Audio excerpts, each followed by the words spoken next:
Yeah, this is what we're doing today. This is it.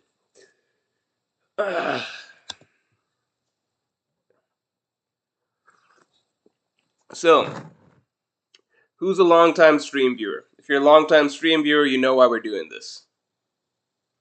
Let's see who knows what's up.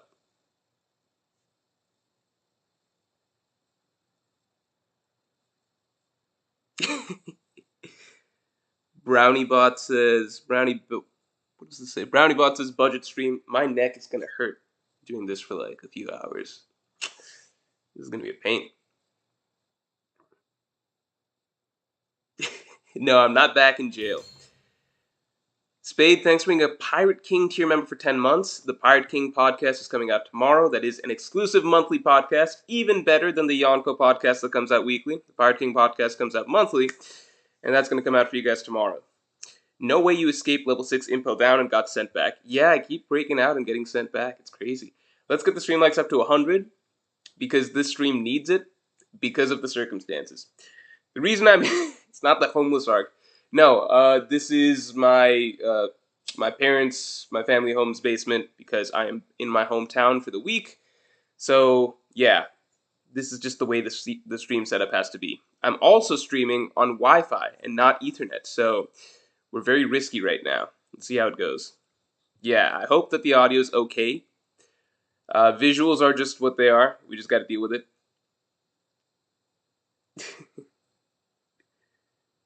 No, I don't have to buy a new camera. No, I still have the camera I have. It's just not here.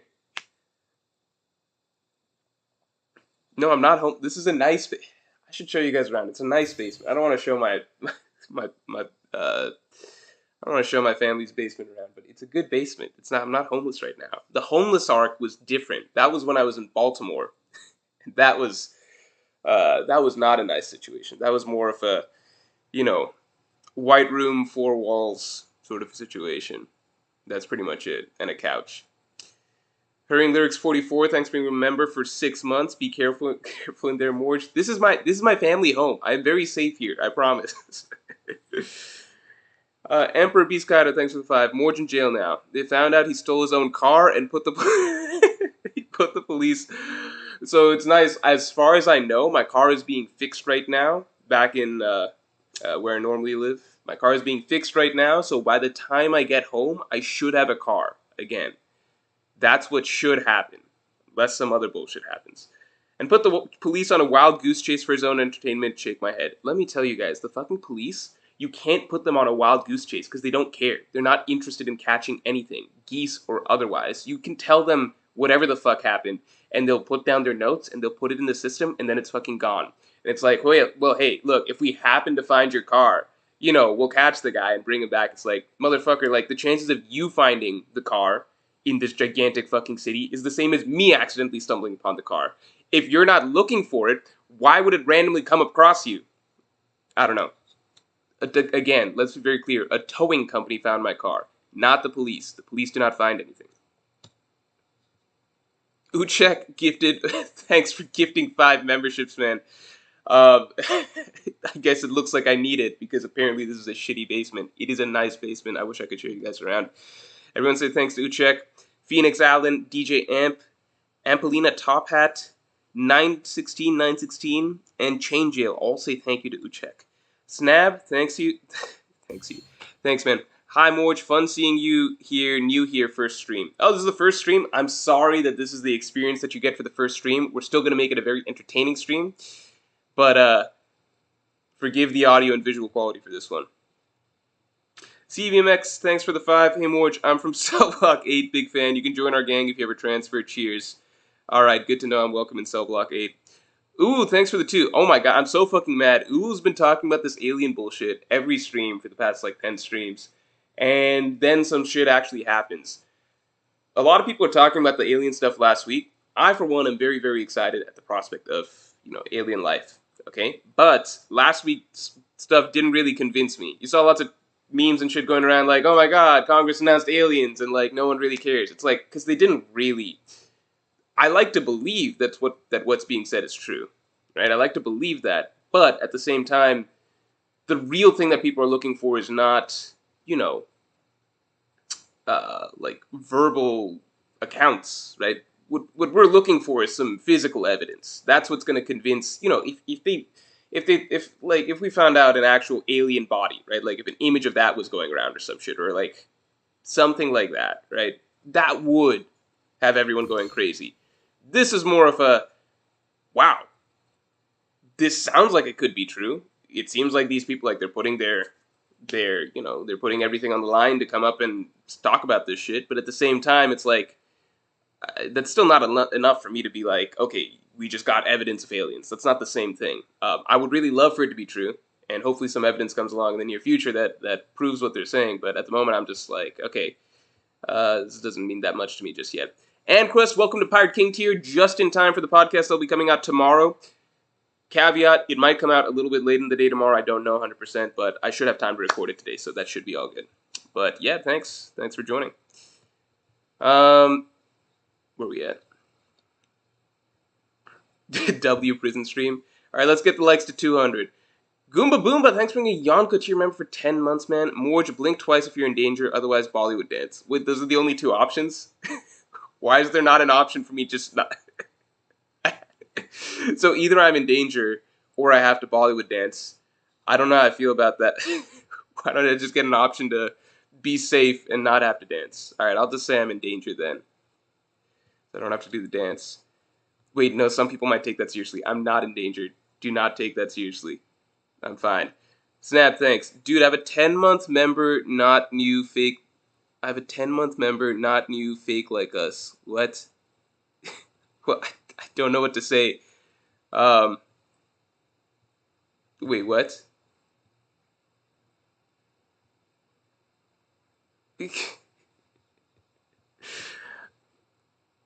Listen, sometimes I'm just reading out. I do recognize your name coming up pretty frequently, man, but sometimes I'm just reading it out, alright? Timothy McQueen, thanks for the 5. I was watching one of your older videos while waiting and thought I misclicked when the quality looked the same here.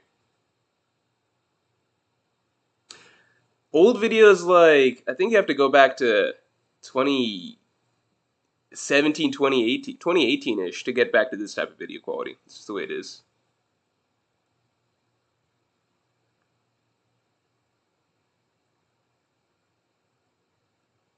I think I don't remember when the camera quality and everything switched. So, talking about the topic of today's stream. Let's get the stream likes to 200 real quick. The topic of today's stream, sometimes you have to do a video topic that is stupid. Just because, or a stream topic that is stupid. Video topics, no. But sometimes you have to do a stream topic that is stupid. This is one of those. It is a stupid stream topic. I think everyone can acknowledge that. Right? This is a clearly stupid stream topic. But sometimes you just gotta do that. Sometimes there's fun stuff to talk about, like the live action trailer. Other times, the community just wants to talk about stupid things, like Gear 5th Luffy being more or less iconic than Super Saiyan, right? I don't make the rules. That's just the only conversation that I'm seeing go rampant on Twitter, etc. right now. Sorry, X. On X right now, all I see is discussion of how iconic Gear 5th is compared to Super Saiyan. I feel like we have to talk about it just because next week Gear 5th is coming out, right? So we can discuss how it feels heading up to it before we actually get there. Blaze, thanks for being a Yonko tier member for 4 months. Hey Morj, hope you aren't in danger. Do you think Kizaru could become a Straw Hat ally in the future? No, I feel like Kizaru is supposed to be a world government I feel like Kizaru and Green Bull are supposed to be world government admirals at the end of the day. I feel like Fujitoro is the only one that seems like he's a swing vote, I suppose, in terms of going to the other side. So, yeah, Tropic says it takes time for something to become iconic. So I don't know why the One Piece community is like this. I mean, I think we can all say very obviously, no, Gear 5th is not as iconic as Super Saiyan. I think, is Gear 5th even as iconic as Ultra Instinct? No. Like, at this point, obviously no. Maybe at some day. I think Gear 5th, the potential of Gear 5th becoming as iconic as Ultra Instinct, that's the real question to me. Could it do that? Maybe. But, like, Ultra Instinct is something like, it's like Super Saiyan's in its own stratosphere, right? It's just not even worth discussing that. just yet, right? That's in its own stratosphere, right? Gear Fifth, like just to put things into context, right? Ultra Instinct, as it is right now, it's kind of a almost a mainstream. It's part of the mainstream vernacular. I feel like you can see memes like Shaggy going Ultra Instinct and stuff like that, right? It's just part of most. I feel like a lot of people who don't know much about anime at all would know or recognize the name Ultra Instinct, right? Pretty much everyone will recognize Super Saiyan. But I think a lot of people will recognize Ultra Instinct as well. I think it's just made its way into pop culture. Gear Fifth definitely hasn't. Outside of like Annie Twitter, where you know One Piece fans like us are just loud and annoying as fuck. No, Gear Fifth isn't like if you say Gear Fifth to somebody, they think you're talking about a fucking manual car, right? That's what they're gonna think. They're not gonna associate it with any sort of series or anything like that, right? Even the name Luffy right now. And you know the thing that bothers me the most when I talk about stuff like that? People will be like, no, well, actually, in my home country of France, One Piece of blah, blah, blah, blah. I don't give a fuck about France, okay? No one cares about France, all right? When we talk about the West, we're not talking about France, all right? I fucking hate how One Piece fans are like, the metric for how popular One Piece is like, well, it's got the most sales in Japan. Cool. We all know that.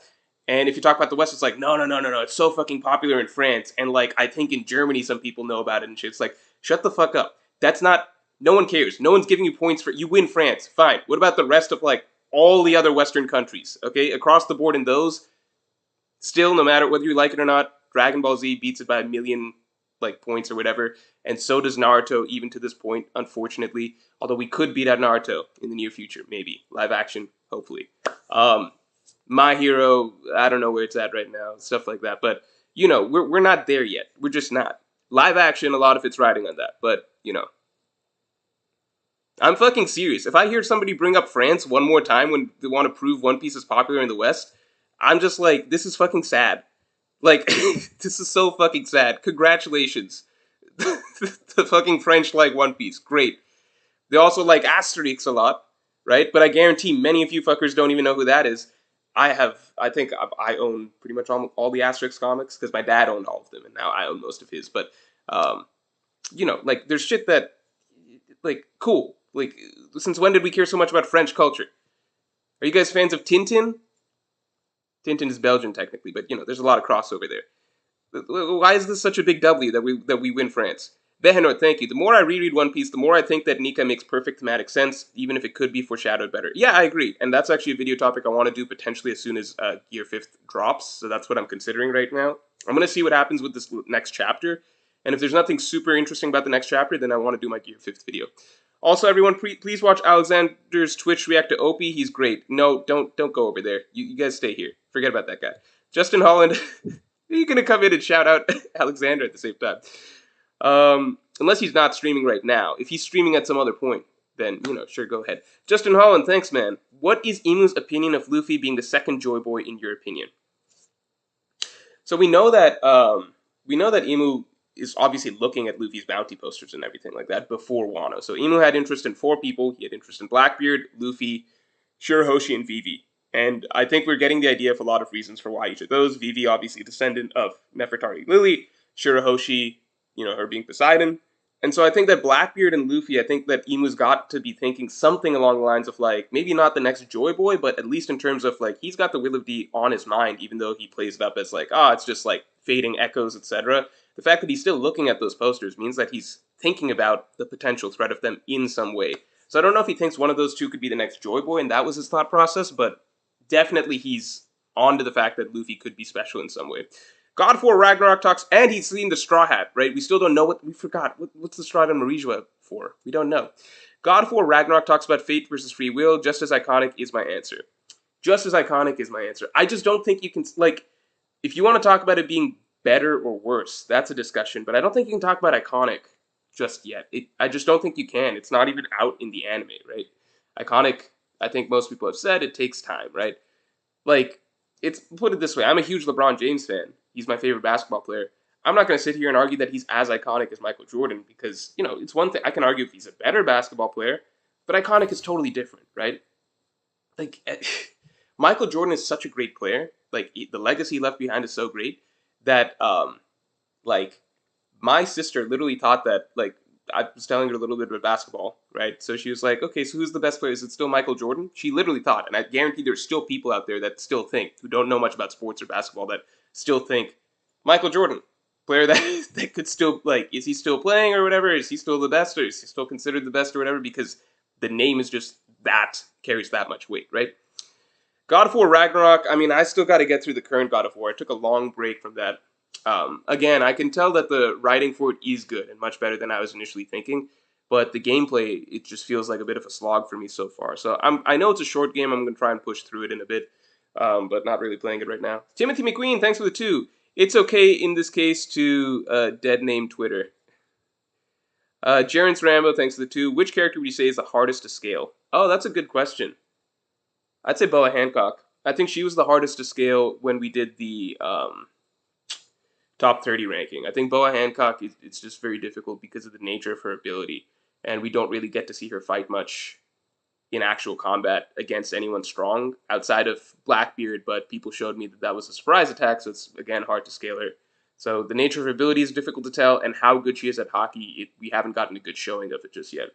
The implication is that she's very good, but she could also be not that good. It's hard to say because her sisters were so shitty, you know, like 2 hockey masters, but you can be hockey masters and still suck complete ass. So it's hard to say with Boa Hancock. Like she could be really, really fucking high, or like she could be above first mates in my opinion, or she could be like lower, like Yonko top 3. I guess I don't know how you group it, but she's got a wide range in my opinion. I think Kuma is also hard to scale in my opinion because his whole thing is his Devil Fruit. We really don't know how good he was at hockey. Devil Fruit's the more and more we know, it seems to matter less and less. I think those 2 are the hardest to scale. Akash Panda, thanks for the 5. I was rewatching the Yonko Kid video. It's funny how it's 90% correct if you just replace Kid with Buggy. Relationship with other Yonko, so close. Dude, I was so certain for so long that Oda wouldn't go so far as to make Buggy a Yonko. But now it just feels so natural because we have the context that it's, we have the context that it's cross-skilled and everything like that. And it's not just, like the world government making a mistake. I mean, they're kind of making a mistake, but Reflexy, thanks. Not French nor Japanese, but it's more iconic here. Cool. Like, I don't even know what to say to people that just are like, no, One Piece is just more iconic than Dragon Ball Z. Because, like, here's reality. Like, reality is for me, the, like, if I go and I explain to people, hey, I'm a YouTuber and I cover this series One Piece, right? If I go and explain to normies, like normal fucking people that exist in the world, let's say American society, right?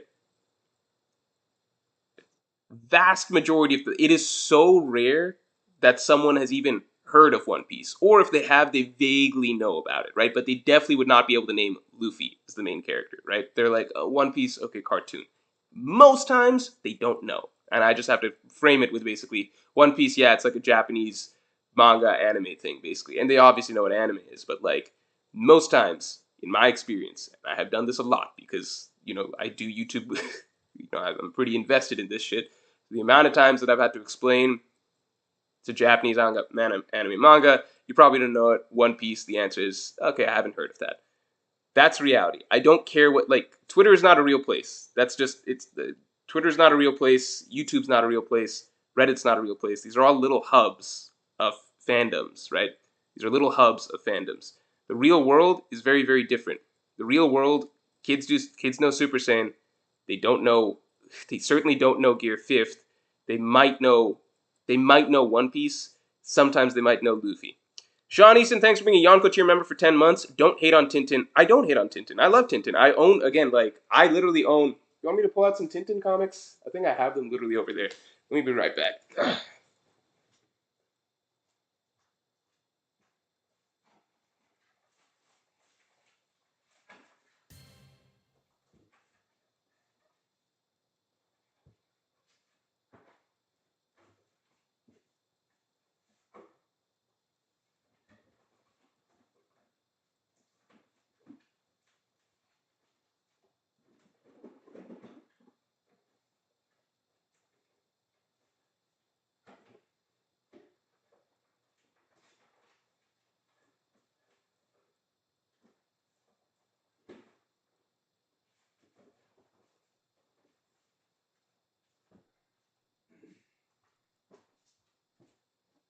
All right.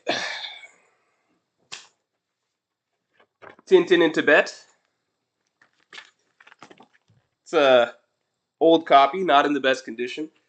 This is from my dad's younger days. Let's see. What else do we have? Oh, Asterix. Asterix Omnibus. I love this stuff. Like, I love French comics. Well, Belgian also, but you know what I mean. Crab with the Golden Claws. Again, these are all old. These are like, I don't know, 40 years old, 30 years old. But I can't recommend Tintin enough. These are phenomenal adventure comics. I'm happy. It's a good thing I'm at my parents' house right now. I could show you guys. We got all the stuff here. Let me show you guys something interesting. So there's very few copies of this left. This is a book version of the Tintin movie, or one of the Tintin movies, Tintin and the Golden Fleece. This is like before the animated one came out. And then we got another one, Tintin and the Blue Oranges. These aren't that good. The movies aren't that good. But, the old school Tintin stuff. This one's a little bit racist, Tintin in America. But this is also one of the funniest ones. I actually kind of want to read these now. Another Asterix. Oh, this is one of the oldest Tintin comics. If you want to read Tintin, so this is the order you kind of want to go in. Tintin America, they kind of put it in the back of the books. You see what I'm saying? And I think it peaks around here once Captain Haddock is introduced. So don't hate on Tintin. I don't. Indiana Jones is based on him, and the movie is pretty good. I didn't like the movie that much because the movie, it took the concept of what like Tintin and Captain Haddock's relationship is and tried to Hollywoodize it and force some tension and conflict there that really doesn't exist in any sort of serious way. Also, asking for sub goals and music before stream starts. Oh, I forgot about that shit. Should do sub goals and should do music before stream starts. I forgot about that shit. Tintin analysis drop when? Iconic is not subjective. Iconic is that's easier. It's like better is subjective, but iconic is more so just popularity. Popularity and like how recognizable something is, right? How recognized? I'd say a few things. Popularity, right? So how many people know about it?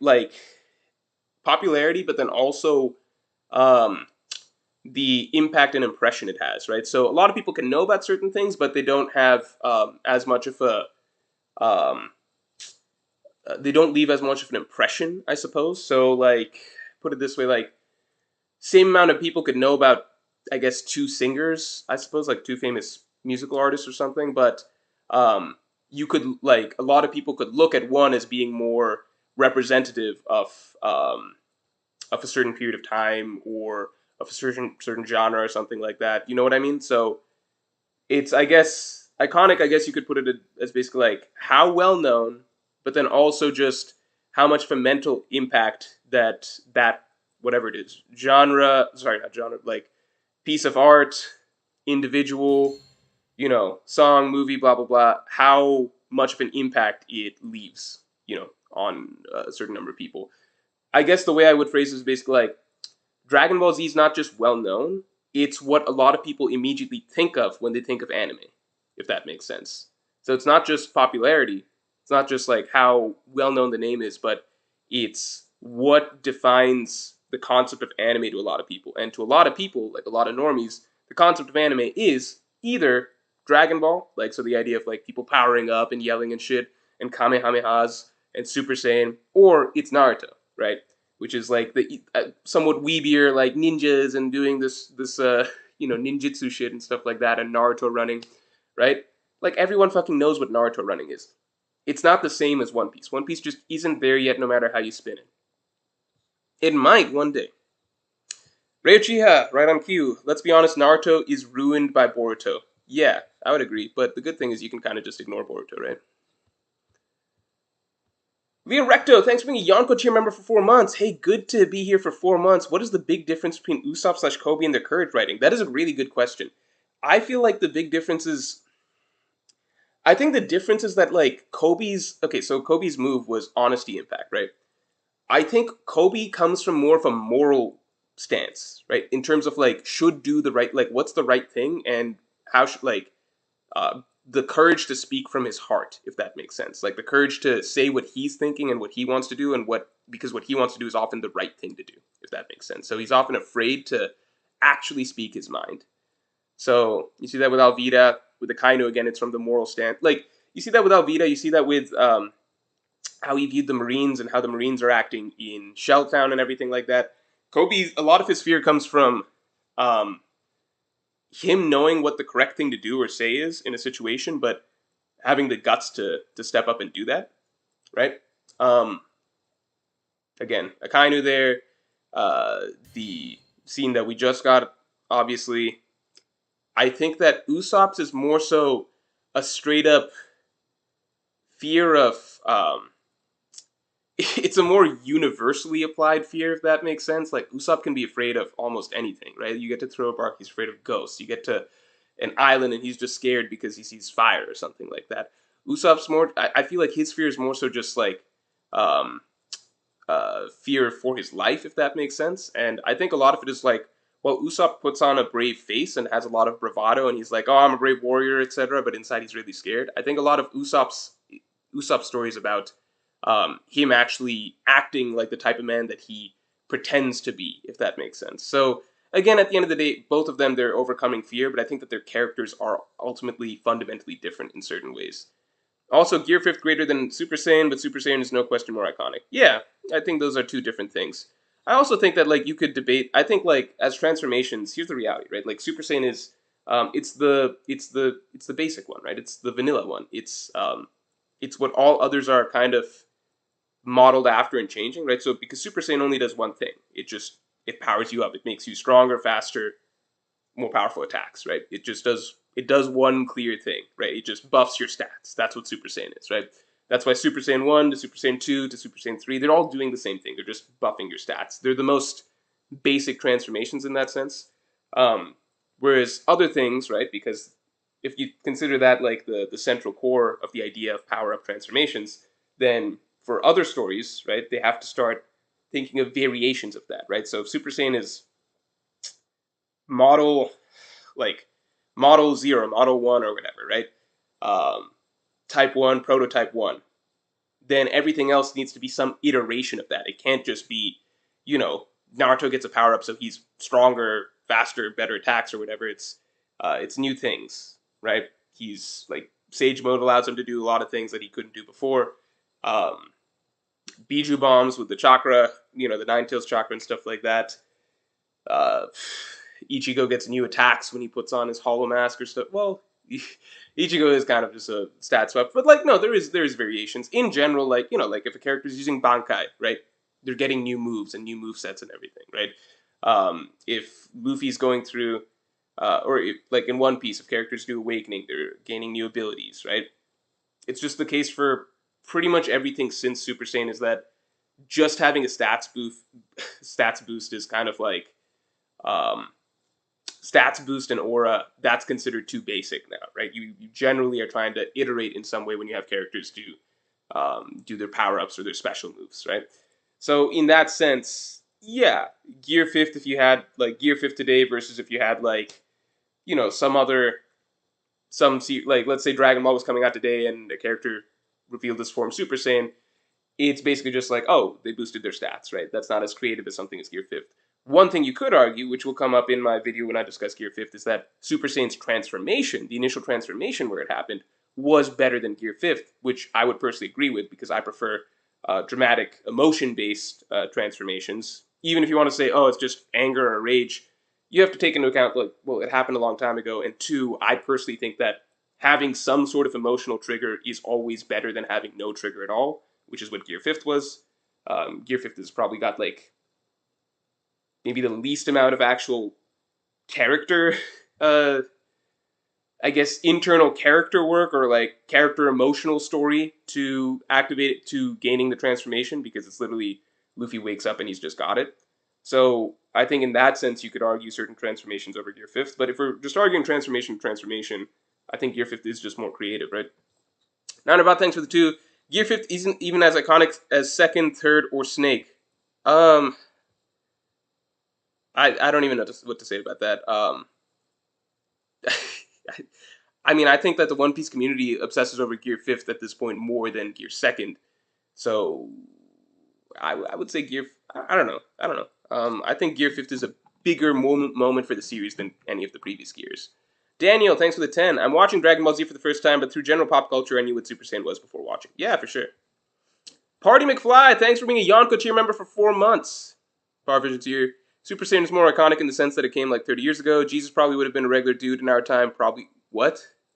Jesus probably would have been a regular dude in our time. Probably a loser, to be honest. Haha. I don't know what to say to the second part of that.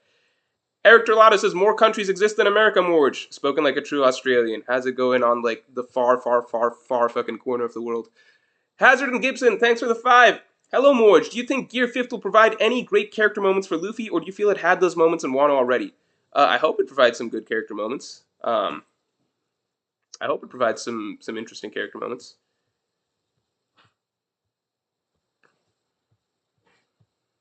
I think it definitely can.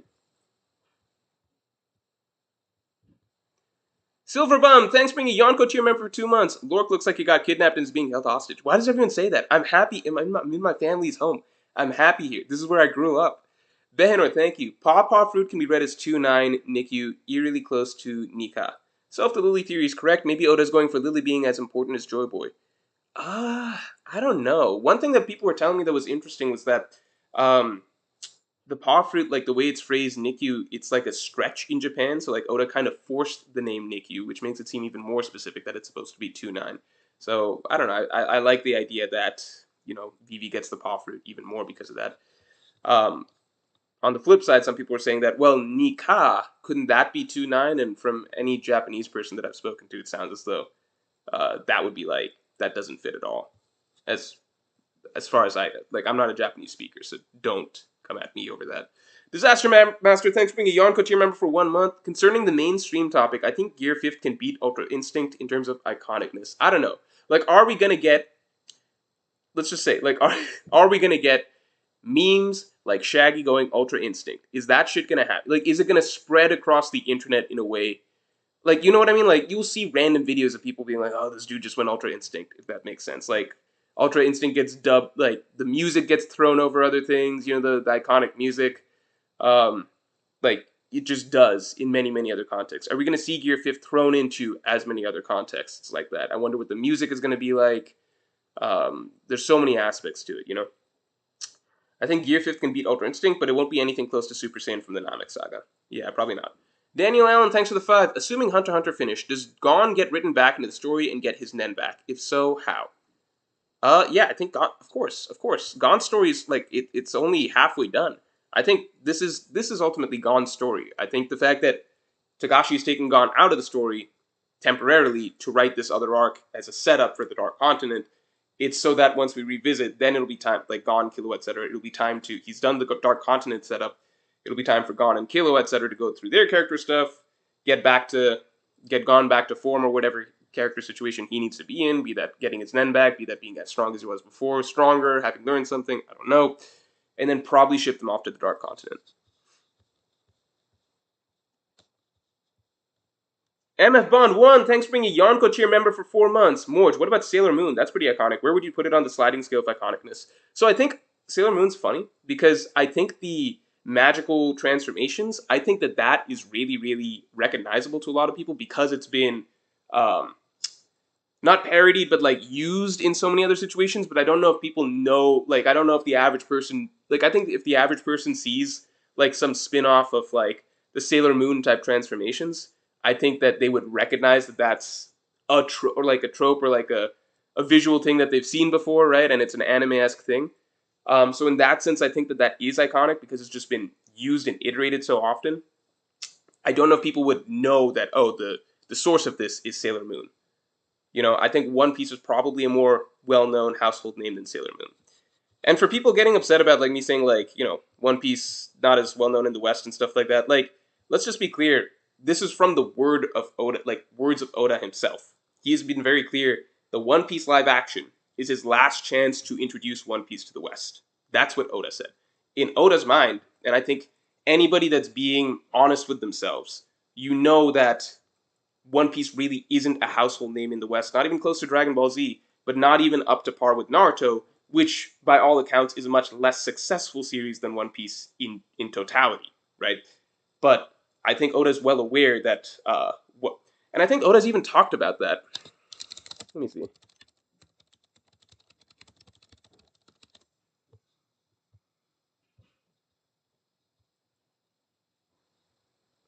I think that there's been like from the interview that Oda and Kishimoto had. But I might be wrong about that. But Oda has talked about One Piece, like the live action being the key to getting One Piece popular in the West. Not about thanks for the two. SSJ is a ripoff of Astro Boy getting 1M horsepower. Okay, but I mean, then we're getting stupid with it because then it's just like, okay, well, Luffy's Gear Fifth is a ripoff of like all fucking like cartoons since like fucking the 1930s and shit, you know? Like it's a ripoff of Popeye, it's a ripoff of whatever. Most things aren't purely original. You kind of are looking for the point where, like, I mean, this is just true of pretty much all art, right? In general, you're looking for kind of uh, like watershed moments where something takes a significant step forward, and like everything's drawing inspiration from what came before it. And the things that are considered the most iconic tend to be the ones that take the biggest leap forward in a way that becomes recognizable. That the biggest leap forward in a way that leaves a significant impression on a tremendous amount of people and culture, if that makes sense. Because everything's small iterations, and the things that we tend to appreciate and remember forever as a culture are the things that are a huge jump, right? Like, yeah, the, the simple example in film, right? Citizen Kane often considered the greatest film of all time by people who know film, right? The reason wasn't just because it had a lot of innovative techniques, because so many of the techniques that it had, right, like the most popular one being deep focus, they were all showing up in small ways in other films that came before it. Like deep focus was probably first popularized by Jean Renoir in Rules of the Game, okay, which is a French film, and he had some really good scenes and shots using deep focus there, right? Um, Same with a lot of other things like Dutch angles and like various other things you see in Citizen Kane, okay?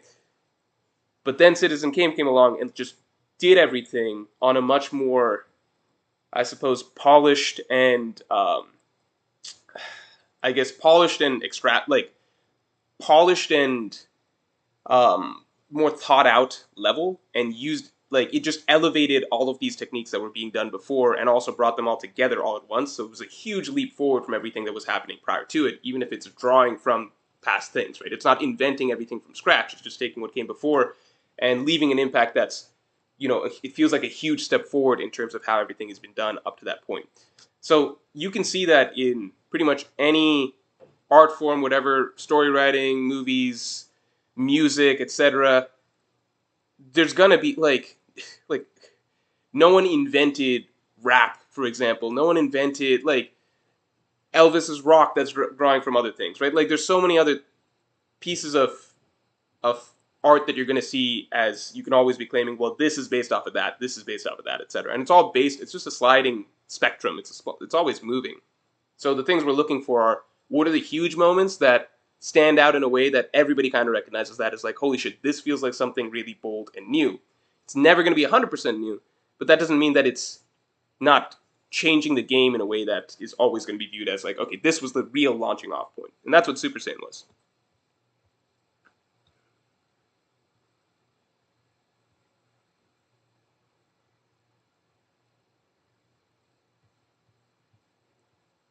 Anuj Agrawal, thanks for the five. We should distinguish West from states.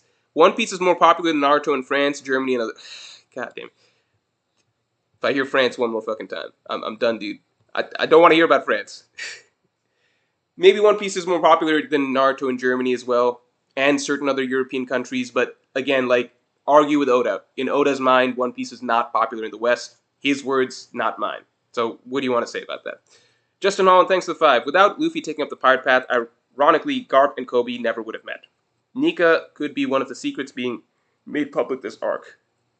Yeah, that's true. I feel like Garp will appreciate a lot of what Luffy and Dragon and such have, because at this point it's a little frustrating that he still doesn't understand that Luffy, Dragon, them breaking free of the world government, the marine influence, etc. That's a good thing, right? I hope at some point down the line, I assume at the end of the story, Garp will understand that this was all for the best and even appreciate that you know, Koby turned out largely the way he did because he met Luffy first. Nika could be one of the secrets being made public this arc. Yeah, you're gonna like the video I talk about.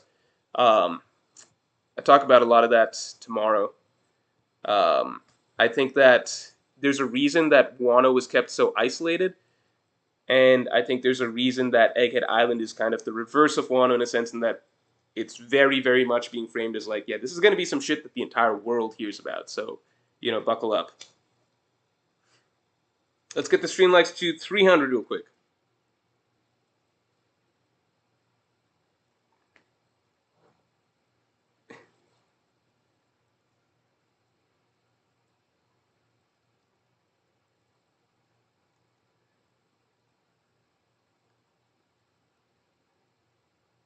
In all of South America, USA, Canada, DBZ is definitely more well known.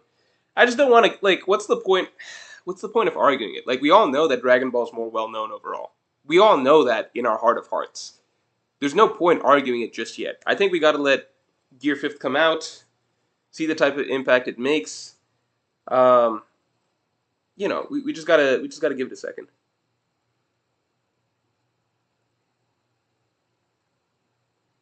Joe Mama says Dark Souls versus Zelda.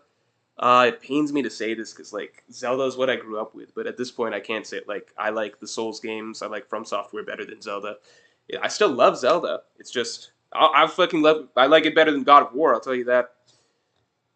Uh, okay, 1 second. All right, I gotta go to the bathroom real quick. I'll be right back.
Is he on holiday? Kind of.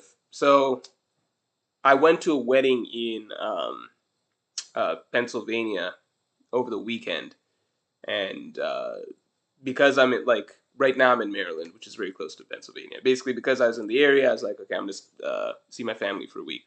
That's basically why I'm here.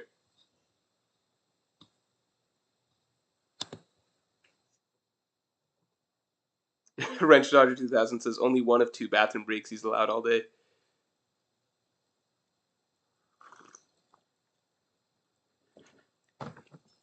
What do you guys think are the most iconic transformations in anime and manga? Because I'll say this, I feel like Naruto's Nine Tails chakra form. I don't feel like iconic's a weird word, but I feel like it's not that iconic. You know what I mean? Like it feels somewhat generic as far as things go. Like I don't really see it come up in other things. Like put it this way, I feel like even Susanoo is like a more iconic transformation from Naruto than Naruto's Nine Tails form. I think part of that is just because if we're being honest, like, okay, the single most iconic technique or ability from Naruto, you can call it a power up, whatever, is probably the Sharingan, right?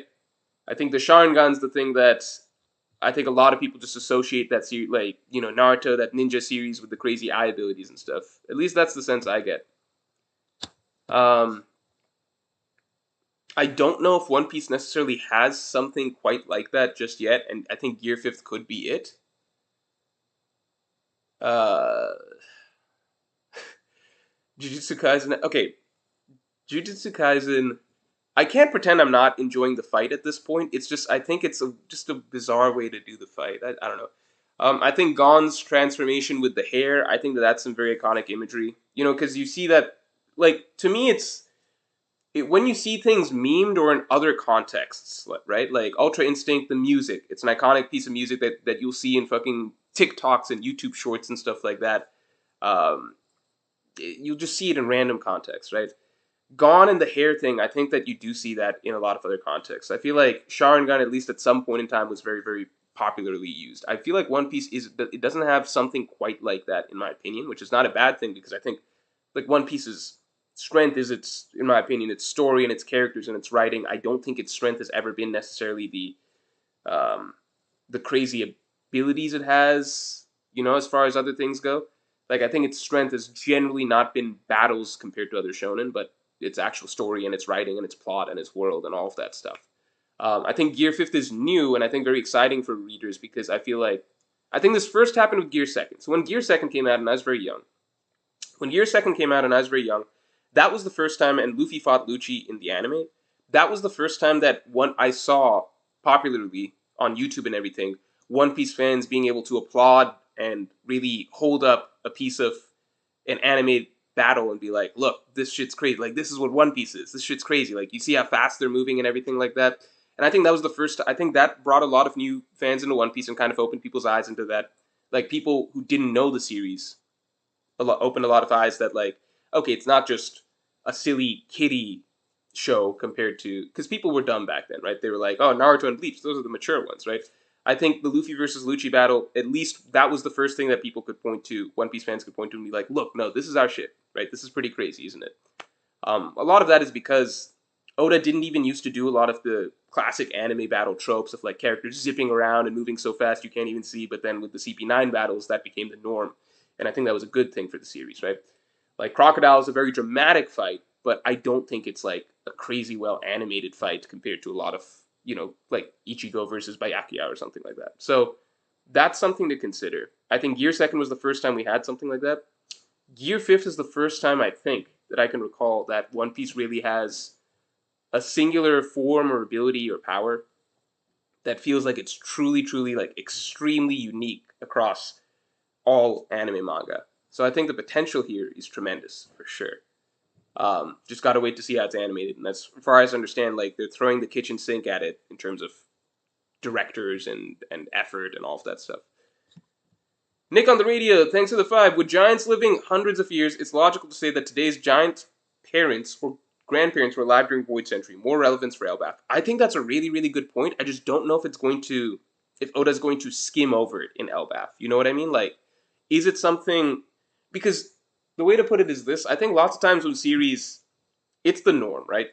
You have series like whatever, like Lord of the Rings, Game of Thrones, like these fantasy series, like they'll give a date, like 500 years ago or like 1,000 years ago or like 10,000 years ago or some shit, right?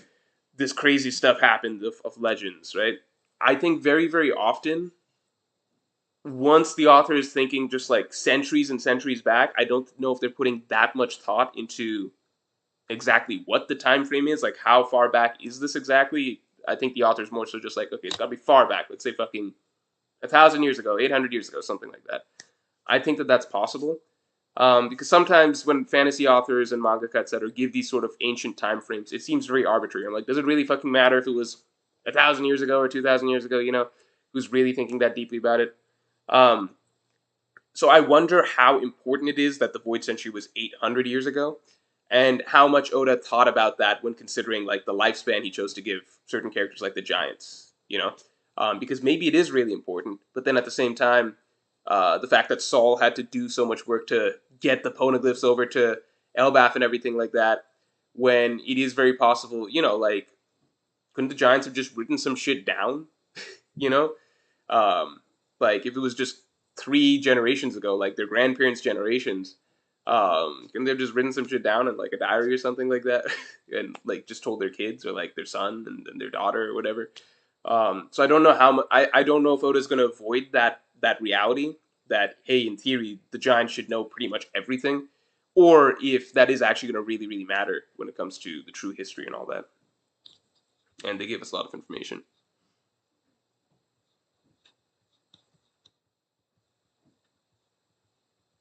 I don't think it matters that what people are saying One Piece is gonna end in 3 years and stuff. No, I don't think that like Demon Slayer really blew up when let's look at Demon Slayer. Demon Slayer really, really fucking blew up when it was already close to the end. You know, the manga was already close to the end. It really blew up still because it got a really good anime. Obviously, One Piece's anime has been going on forever, but there's factors, right? Live action coming out. Um, People seem to be really liking Wano in the anime. Gear Fifth could make a big splash in the anime in a way that One Piece just never has before, like even topping what it's already been doing with the anime. So there's all and the buck doesn't stop there. Like the final war, if they're doing this much for Wano, who knows how crazy the budget and everything like that is going to be for the final war. So I think there's still plenty of opportunities for one. Like put it this way, like Marineford in the anime. When that happened in the anime, Marineford in the manga definitely blew up One Piece's popularity, but Marineford in the anime really got a lot of new people in. So there's always going to be these moments that One Piece can get new waves of people, and I think there's plenty more moments left to go. Right? Again, live action. Off the top of my head, One Piece live action. That's an opportunity. It's one of those opportunities where even if it goes completely wrong, it doesn't matter. It's like it's there's not much to lose there. Worst case, it's just another bad anime adaptation into live action that people forget about. But it's also very possible that it's something that gets a ton of new excitement for One Piece. Two, I do think Gear Fifth has a tremendous amount of potential. Right? I don't know if it's gonna like blow up the way a lot of people think it could, but maybe it does, and that'd be good. And then three, the final war, however that's animated, I think there's a tremendous amount of potential there to just bring in one final gigantic wave of One Piece fans. You know,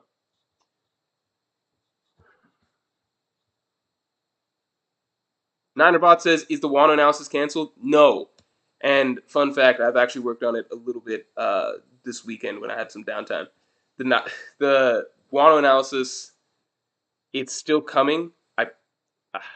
I'm I'm tired of like reaffirming that it's coming because I feel like that's just frustrating for you guys at this point. So I'm just gonna say yes, it is a thing that is coming, and I'll say before the end of Egghead in the manga, it should be out.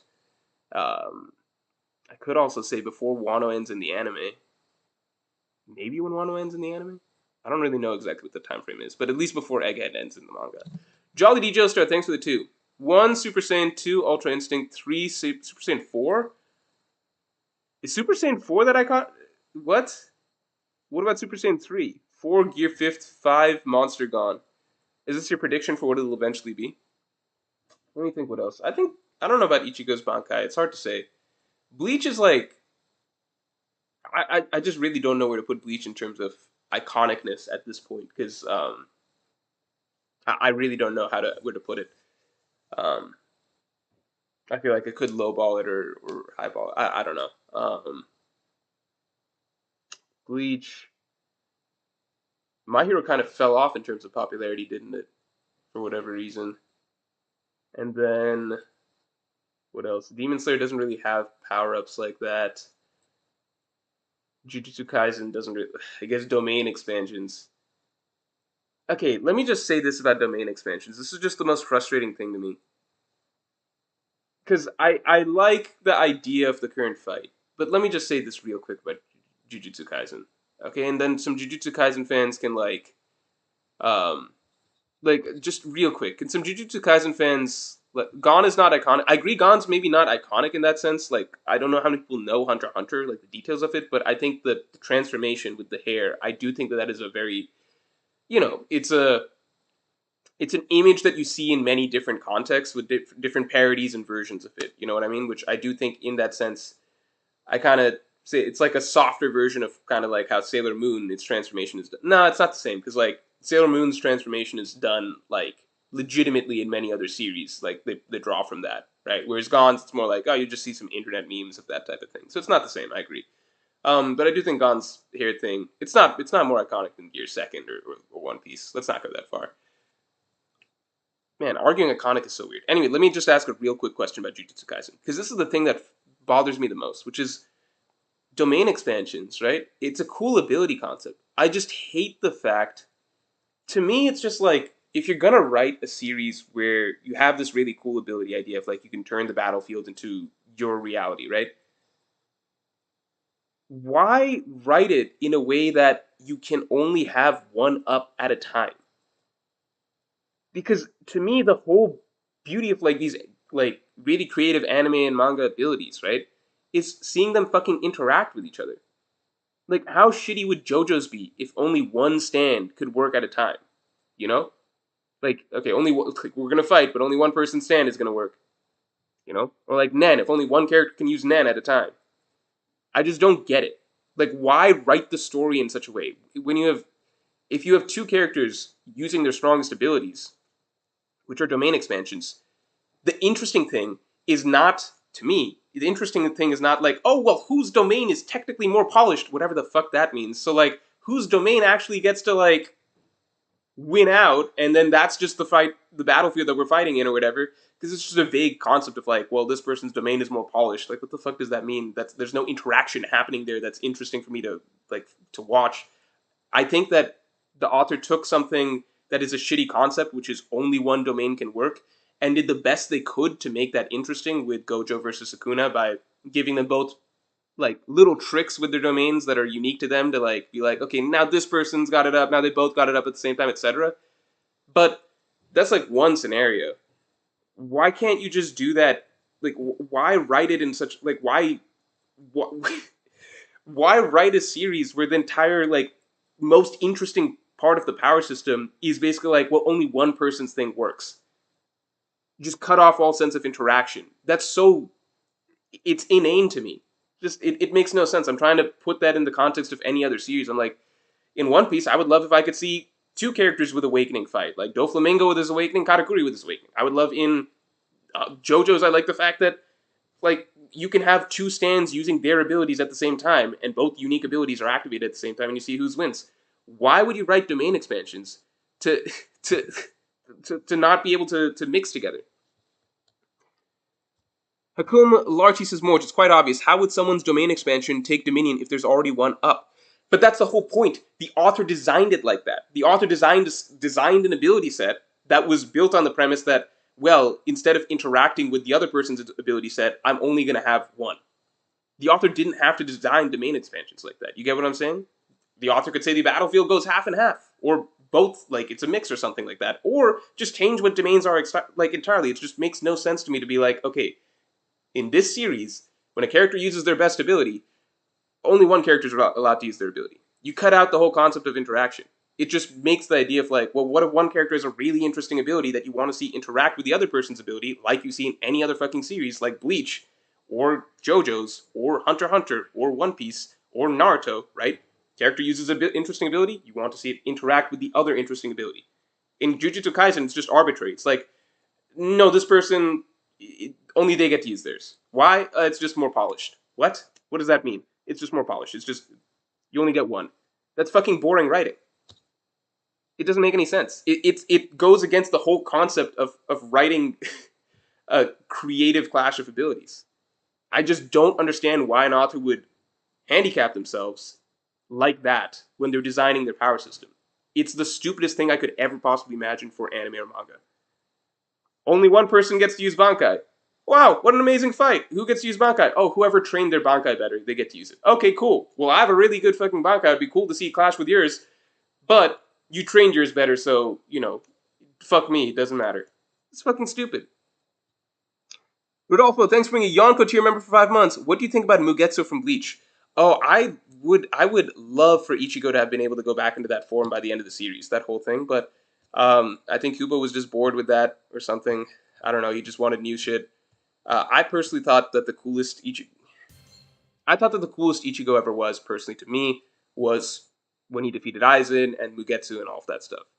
I get that people say he's stronger in the final arc or whatever after his training, but I'm just calling it like I see it. Like I thought it was the most exciting. His ability set and what he had become was most exciting to me over there. Doesn't help that he gets fucked up right away when using his best abilities in the final saga. Let me catch up on. Yeah, like to me, it's just like, why didn't we get to see Ichigo's Bankai? I guess it's cool for shock value, but at a certain point, maybe shock value isn't worth robbing the reader of what they really, really want to see.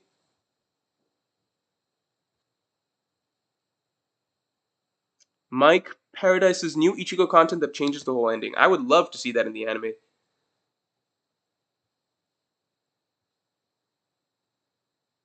Disaster Master, thanks for the five. Morj, obviously we know how they compare in terms of position of the story, but do you think iconic wise Gear Fifth will be One Piece's SSJ or Ultra Instinct? I think so, yeah. Yeah, yeah.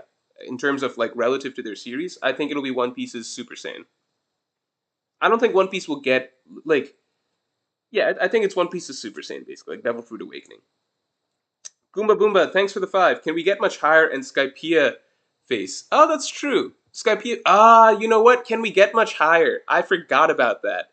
Yeah, you know what? I have to revise a lot of my thoughts. Can we get much? But that's. But they know One Piece because of a fucking. Is that the same? Like a lot of people now know. Yeah, it's true. I completely forgot about that. Skypea face, I would agree is a thing, but can we get much higher? I think is really the One Piece is slowly entering the greater pop culture meme community. Gear Fifth has great meme potential with the Looney Tunes shit. You're right. You're right. You're right. Can we get much higher? Totally forgot about that. Definitely forgot about that. People don't know what the fuck it is. I'd say the difference is like people when you see Super Saiyan, people know what the fuck it is. Whereas can we get much higher? I'd say falls in the category of like Gon's hair or whatever, where people might recognize that as some meme image but not know the full context. But the reality is, yeah, like people. Maybe if I started explaining to people, like, oh, have you heard of One Piece? No. Oh, have you seen the memes of the weird shit? Like, the One Piece is real? Okay, maybe. Maybe that works. Start of Ultra Instinct's theme is really recognizable and gets memed often. Yeah, I think this is not a Pro 64. When Gear 5th reaches Ultra Instinct levels of or not depends on how iconic its theme becomes. I agree. I agree. Yeah, I think a lot of it is like, are we calling iconic based on like how much it's memed or by how many people actually know what it is? Because that's the big difference. People know what Super Saiyan is, right? They know it's that thing that like just power up and yell and stuff like that. They might not know a lot of context about it, but they know Super Saiyan. People might even know like lots of people know kids doing Kamehameha and stuff. Um, One Piece is real. People probably have no idea what the fuck that is, but they think it's funny. So Gear Fifth, I don't know. Let's see. You know what's one thing that's funny about? Okay, let me say this because I'm thinking about it as we go. Right? I'm thinking why is Super Saiyan so iconic? It's a variety of reasons. Like one, it came first, etc., household name. But two, the more I think about it, Super Saiyan is oh shit. This is interesting. Yeah, Super Saiyan is I like you can call it a shitty or boring transformation, but at the same time, I think it's the epitome of like the one thing that you kind of at your core, right? The idea of just getting so angry and so driven that you just go basically like crazy super powered like god mode, right? Like you just like through sheer rage and anger and yelling, like you just unlock something like crazy, right? And suddenly you're faster and stronger and all of that stuff. And it's just I think that that's something that's very like it's so basic but so I don't know, like basic, but at the same time, it's so because it's basic, right? It appeals like mentally, it appeals to so many people. Does that make sense? Like especially like younger kids, teens, right?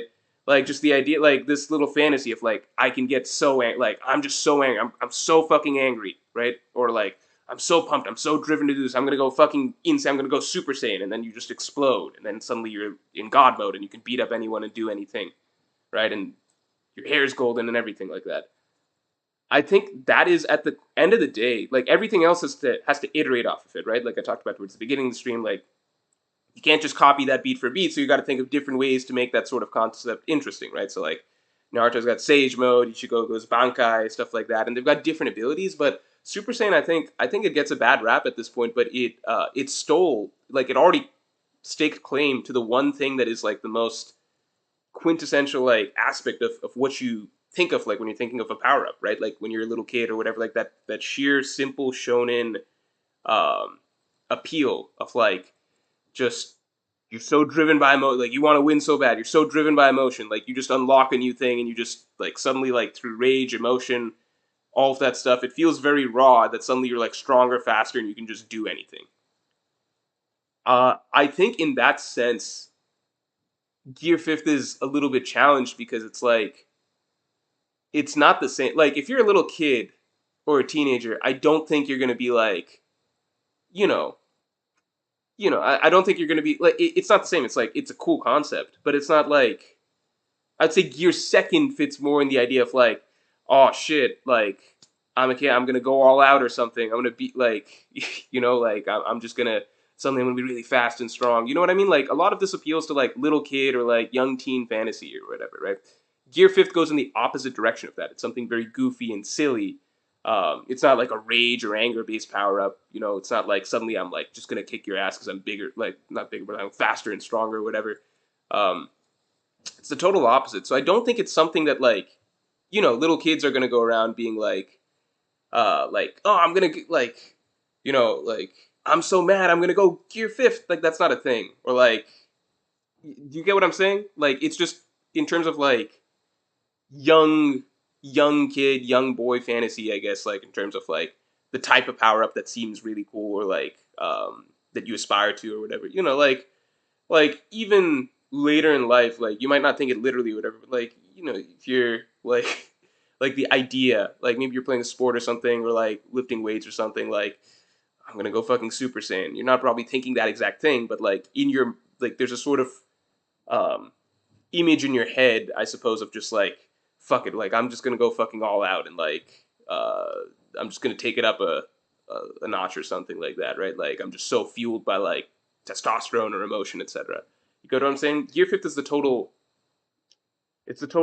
opposite of all of that, right? It's the complete contrast, which is why I think it's just less of a it's more of a cool artistically, I suppose, like as a viewer, it's a really cool concept, but it doesn't mesh with traditional, I guess, like the traditional shonen appeal of what power ups are, right? And what a lot of people like the feelings that these sort of power ups tend to invoke in people who like watching shonen, etc. Right? Be that a kid, be that a teen, even be that an adult with a sort of guilty pleasure of just wanting that sort of uh, you know that sort of testosterone kick, right? Gear Fifth doesn't appeal to all that. This is actually all some really fucking interesting stuff I'm saying in my head right now. This is all gonna go in the next video. Actually, I just gotta, like, even if you guys don't find it interesting, I'm gonna polish it up, think more about it, and just look through some other stuff. But yeah, I don't know. I think that's interesting. I think that's interesting.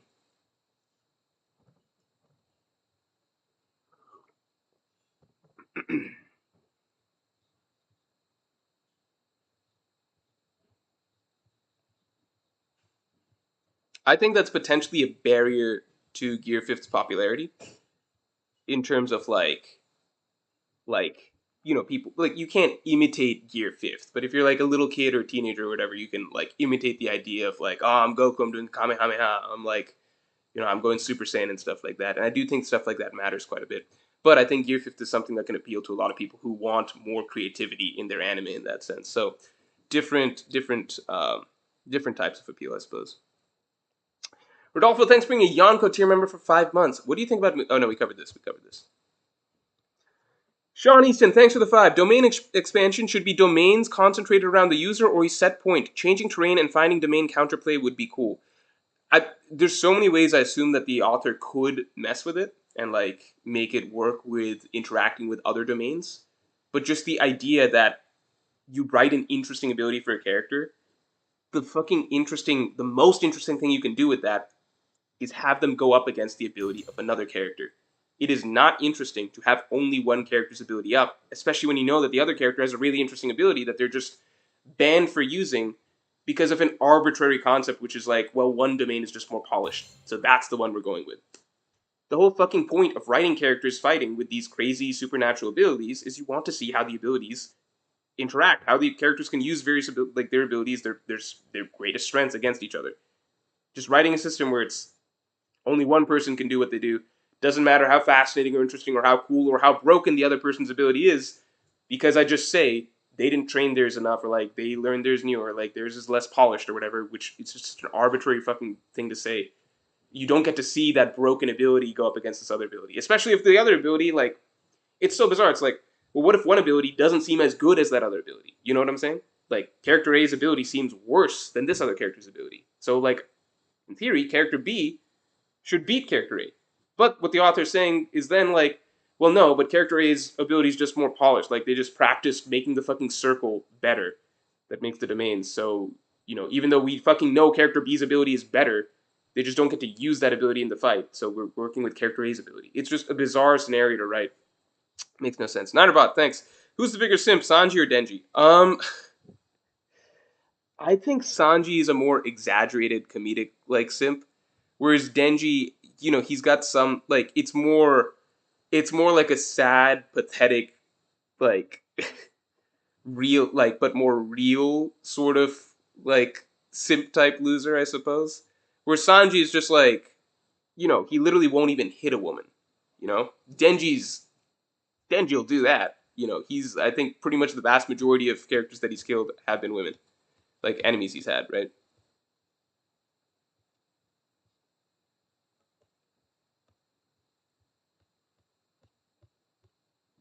People are saying, yeah, Super Saiyan is more primal, it's more masculine. I mean, that is like Shonen's supposed to appeal to that sort of thing. Yeah, it's like a primal. Teddy's saying it's like a primal, basic, and instinctual drive to have that ability to go apeshit. Yeah, it's just pure testosterone, etc. So at the end of the day, like people shit on Super Saiyan, but I think like that's because we're at a point where we kind of got that idea, and so now we want other stuff out of our transformations, right? But like, there's a reason that Super Saiyan resonates across such a long period of time and so many generations because at the end of the day, that's the core thing that is the true, like, intrinsic appeal of the idea of powering up. That. They already got it the first time. And because they got it right the first time, everything else has to do spin offs of it and come up with its own creative twists. But you can't really get that same feeling as the original. So no matter what people say about, like, well, this one's objectively better written or this one's objectively more creative, etc., it's like, cool, you can have that. But that one got the thing that kind of matters the most at the sort of like not here, like not in the logical, artistic, creative, critical sense, but in terms of like just your pure inner inner gut feeling, like that's it. It's Super Saiyan, you know. Like no one like when you're at the like no one's thinking fucking domain expansion when you're trying to lift weights at the gym or whatever. But I guarantee there's some like young male teens or whatever that are just like, I'm gonna fucking lift this shit like I'm a fucking Super Saiyan, and that's just the way it is. Mike Paradise, thanks. Hey Morj, Ichigo has new scenes in the anime that link to the Soul King. That's interesting. And also, have you read JoJo's Part 9? I'm holding off on JoJo's Part. I'm actually very interested in Thousand Year Blood War in the anime. The more I've realized that it's adding more and more to the manga, because I've spent a lot of time shitting on JoJo, a lot of time shitting. Sorry, not JoJo's, shitting on Bleach and its final arc. But it seems like the anime is fixing a lot of that. So now I'm like, okay, maybe the second, like maybe the entire Thousand Year Blood War arc is going to be a lot better than what I remembered. So I'm gonna let some episodes pile up. I will watch Thousand Year Blood War. It sounds like it's just gonna have a better story overall, as well as better, production value, etc., and more attention to side characters and characters getting their shine. Have I read JoJo's Part 9? I'm letting more JoJo's chapters pile up. That's where I'm at.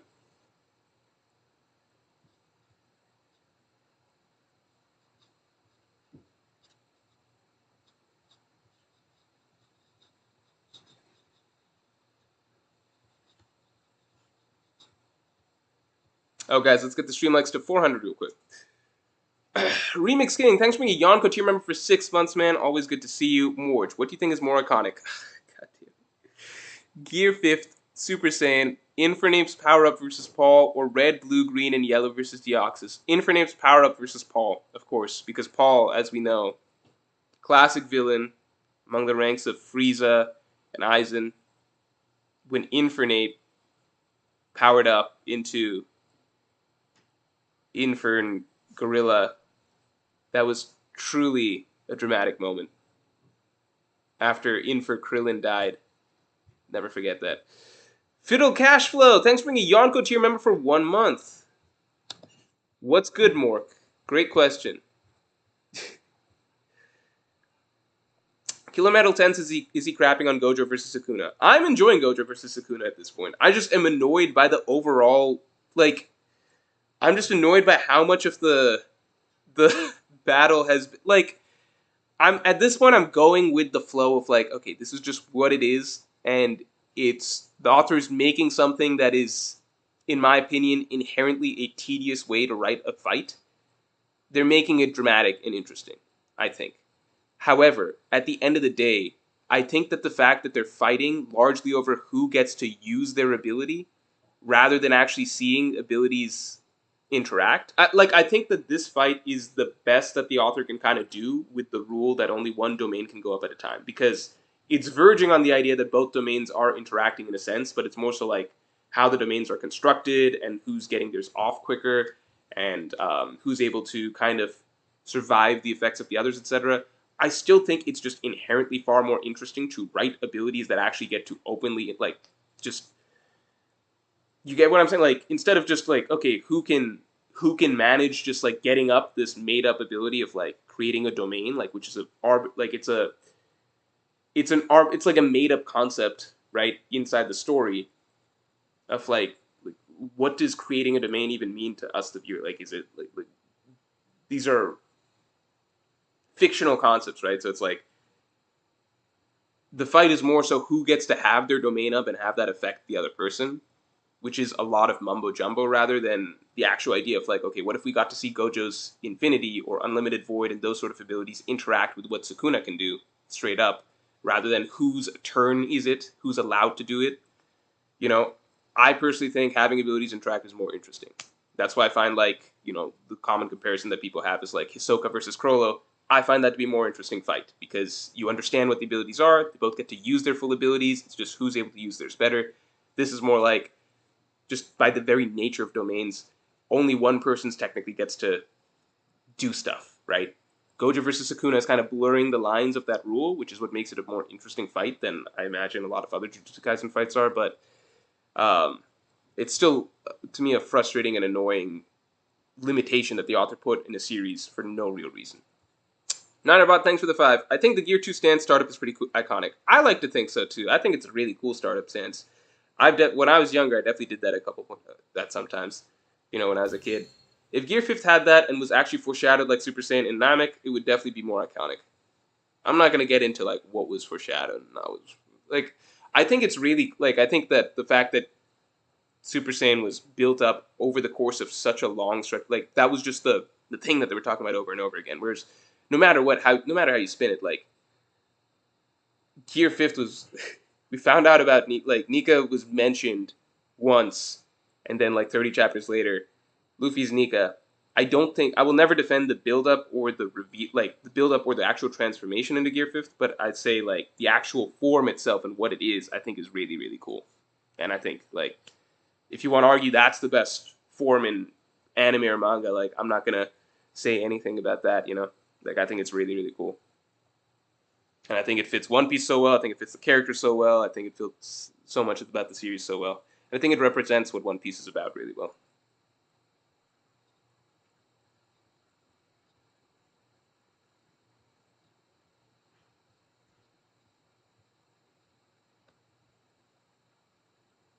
Goomba Boomba, thanks for the 2. Did you hear Drums of Liberation in anime? Thoughts? I thought it's cool. I think it's cool.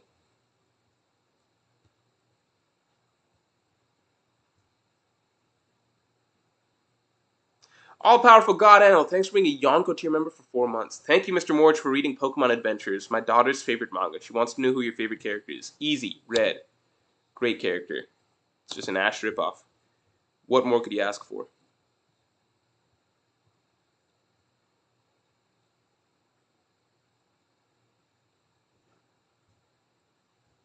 Name, thanks for the 2. Bork, have you seen Oppenheimer? If so, what do you think? No, I haven't seen Oppenheimer, but in case you don't know, I'm here at my family's house. We might go see a movie like Oppenheimer or something like that this week. I've heard different things about Oppenheimer. I've heard, I've heard mostly good things. Cigar versus Miss Super Chat, thanks for letting me know, man. Oh, it's from you. Thanks for the two. He definitely thought about it with Zunisha, Toki, etc. Thought about thought about what? Thought about what? Thought about Gear Fifth. Oh, and Ryuichi says I think the first I missed a few. Hold on. Ryuichi has said I think the first thing that hindered One Piece's popularity in the West was the 4 kids dub.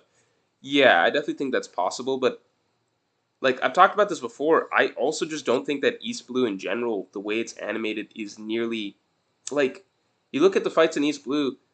It's so many factors, right? One Piece has a much slower start to its story. I think like Naruto has a much more exciting early arc. I think Bleach has more exciting early arcs, like fighting basically undead spirits and stuff like that, right? I think also One Piece doesn't really get to exciting battle animation till fucking Enies Lobby, if I'm being perfectly honest. Like like Naruto, the characters move fast, right? The movement is really quick. They're like flitting around the screen and everything like that. It feels very, it feels very anime. I feel like if you watch like Luffy versus Arlong, which is the climax to the entirety of East Blue, it's a really dramatic, well written story. It's just that um, it's just not like the fight feels slow, kind of lumbering. Like it's not really fast paced, fluid action. Look at like Ichigo's fights in Soul Society, like Ichigo versus Byakuya, where Ichigo's like zooming around, like he's gone Bankai and he's like creating all these after images and stuff like that. It's just not seen in One Piece. I would say put it this way. I think that um, I personally think, this is like a random theory, and I don't know if this is correct or not, but I personally think that like when the big three were getting popular, let's say in the United States, right? I think that a lot of it was following the same vein of Dragon Ball, right? Like it's skewing towards a younger audience. I feel like a lot of the initial people that are getting into these series were kids. Like I got into anime like One Piece, Naruto, Bleach, etc. between elementary school and middle school. I think that the same applies for a lot of people. Like because watching anime as an older person, right, like a later teenager or an adult, that audience was much like the percentage of people who were doing that was much smaller back when the big three was airing, right? So because of that, One Piece's biggest strength was story. Story doesn't matter as much to kids. I think it's the action and the animation and the abilities, which the other members of the big three, Naruto, Bleach, etc., had more, right?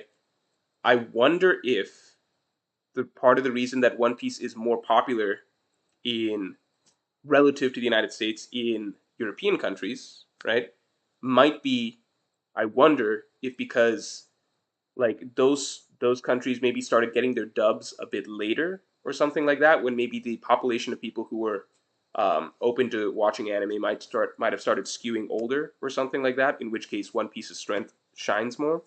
I don't know if I'm explaining that well, but my thought process is basically just like at the time that anime was really blowing up, at least in the United States, or not, no, at the time that people were like kids were watching anime in the United States, that One Piece, Naruto, and Bleach were coming out.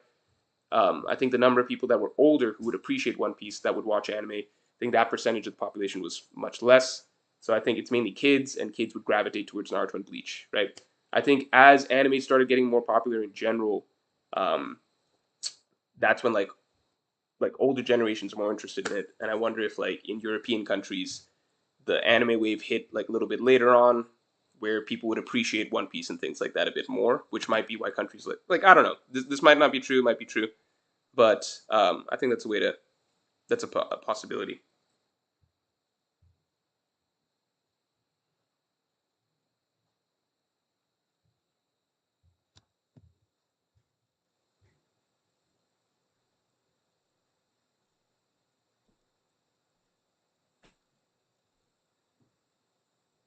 Oof says Morj wants everyone to be Kira. Um, I don't know. I think like that's part of the.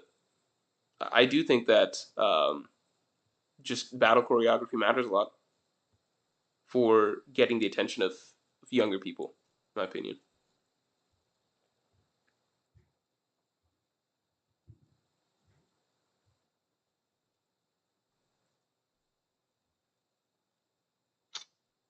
Sorry, internet's getting a little bit spotty.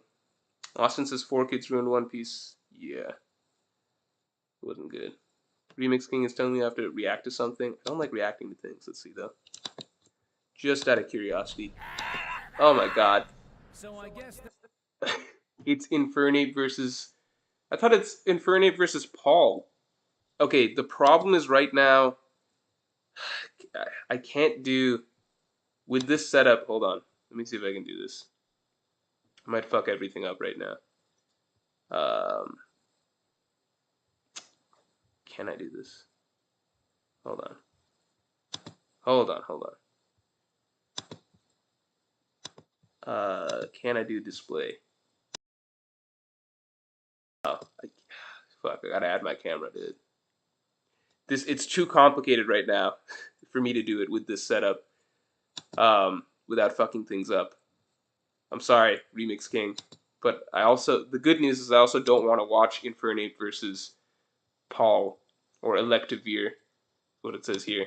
So it's actually a win-win. It all works out.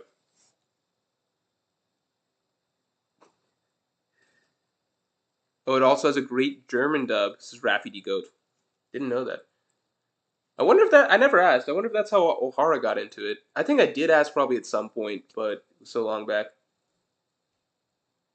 Like, I wonder if in countries where One Piece had a good dub, if people got into it through the dub, or if they got into it through the sub. You know, because like for the record, the thing is, I think one thing that I, how do I say this? People shit on 4Kids, but I always kind of push back, probably just from my own bias a little bit, against the idea that 4Kids is the reason that One Piece didn't succeed in the United States, because I got into One Piece through 4Kids. Like, I would like coming home to watch One Piece, like when I was in, I think, fourth grade or third grade or something like that, like after school. And I stopped, like, just timing wise, I wasn't able to watch it after school or whatever after a certain point. This was, I think, shortly after East Blue concluded. So I was kind of sad. Like, as a kid, I never got to see Baroque Works. Like they had hyped up Crocodile and stuff like that, but I never got to see it. Then later on in middle school, I went to try and watch One Piece again, and at this point, I just started watching the sub because it was easier to find things on YouTube and stuff of the sub episodes. So I just got used to watching it in sub, and then I found I liked that better. But for me, 4Kids was never the problem.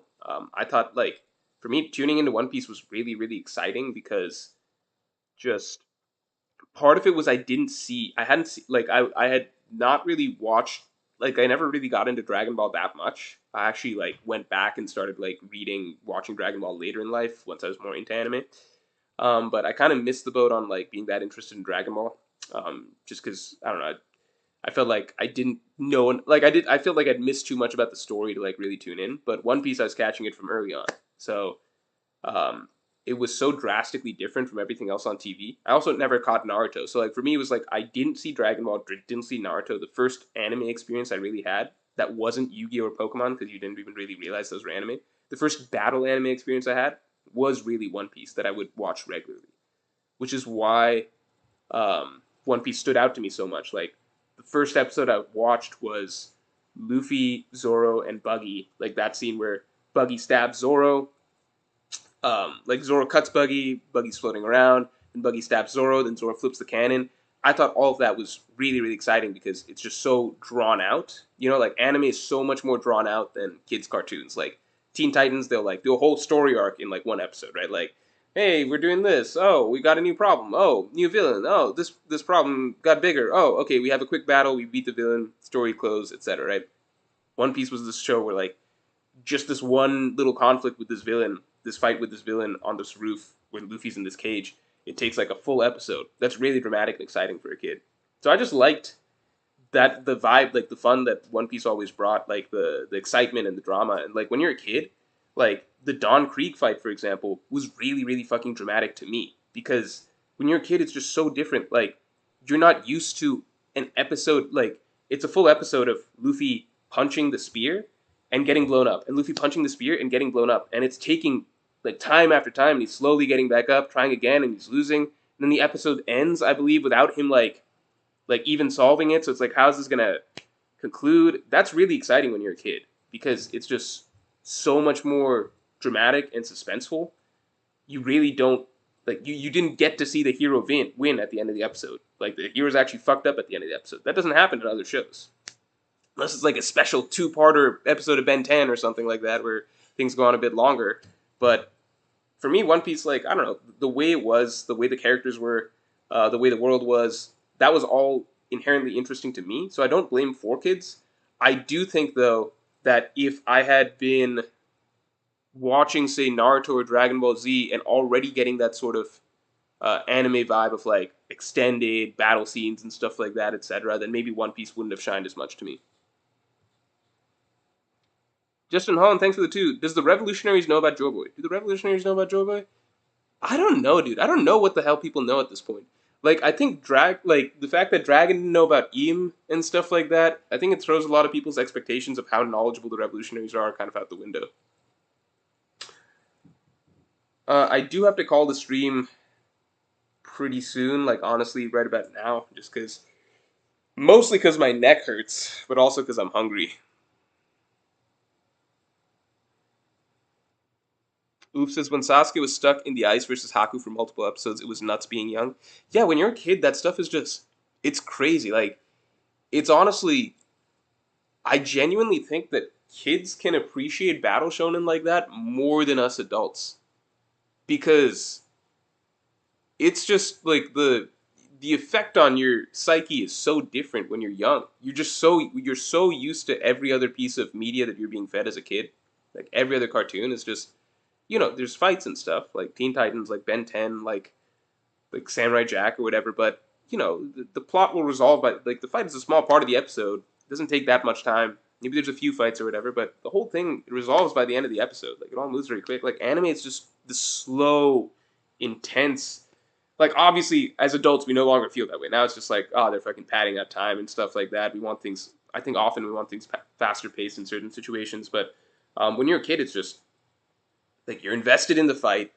Anytime the fight actually breaks out, like, oh, it's cool action, but then they drag it out and they add so much weight and suspense and the music and like reaction shots and like just it's so much more dramatic and cinematic than anything else you're getting on TV. Um, I don't know. Like, I think even it makes even like East Blue fights that I don't think are that great, like Don Krieg or Kuro, in the grand scheme of things, they're not that great. Those were crazy exciting for me as a kid. That's why I think like like people really really love Avatar: The Last Airbender. I still feel like One Piece and animes, like most animes, were better than Avatar: The Last Airbender, at least for my like because I loved Avatar when I was a kid, and I think the characters and the writing was all really good. So that the characters and writing was probably better than like like a lot of other like the characters and writing that all holds up very well. I'm not gonna start comparing across series and stuff, but for me, it's just the sheer excitement and suspense and drama and weight behind like a single episode of a One Piece fight was so much higher for me than any episode of Avatar: The Last Airbender. Maybe that's just because I was a kid. I don't know, but like as you get older, then you also realize One Piece's story and writing is phenomenal as well. So I don't know. I just felt like Avatar was kind of for me the stand-in for like the closest thing we could kind of get to this other crazy shit that was basically anime. If that makes sense. But again, I only really watched One Piece. I knew Dragon Ball was kind of like that. Sauce, welcome to Pirate King tier. Look out for the podcast that should be coming out tomorrow on some topics that are exclusive to the people for the Pirate King tier. Ninerbot, thanks for the 5. I remember when I first saw the uncensored sub of One Piece as a kid, coming from the 4Kids version, and was scarred from all the blood and crude humor. Yeah. Yeah. Yeah, people are mad I'm coming after Avatar. I'm really not coming after Avatar. I'm just saying that, like, these are the genuine feelings that I had as Avatar is great. These are just the genuine feelings I had as a kid, which was just even just the episode where Sanji is fighting Kurubi. When I'm a kid, and like it's 30 straight minutes of me just watching this dude getting his ass beat underwater, right? Like this is all just one like for a full 30-minute stretch. He's getting his ass beat underwater. He's like this guy's dragging him down, beating him up. Sanji's going back up. He's being dragged down again. I'm like, oh my god, when is he gonna get to go up for air? Like, it's just it's so fucking intense. Like even just Sanji versus Kurugi. When you're a kid, it's so intense, much more intense than watching an episode of Avatar: The Last Airbender. It just is. And then the episode like ends without that being resolved. It's like, how's he gonna get out of this next time? Like, holy shit, the episode ends with him still fucking stuck underwater. He's been underwater for 30 minutes now. Like, and they're trying to get his friend Luffy out from over there. Zoro, they're cutting over to Zoro just bloody and dying upstairs. Like, that shit's really dramatic. There's nothing like that when you're a kid.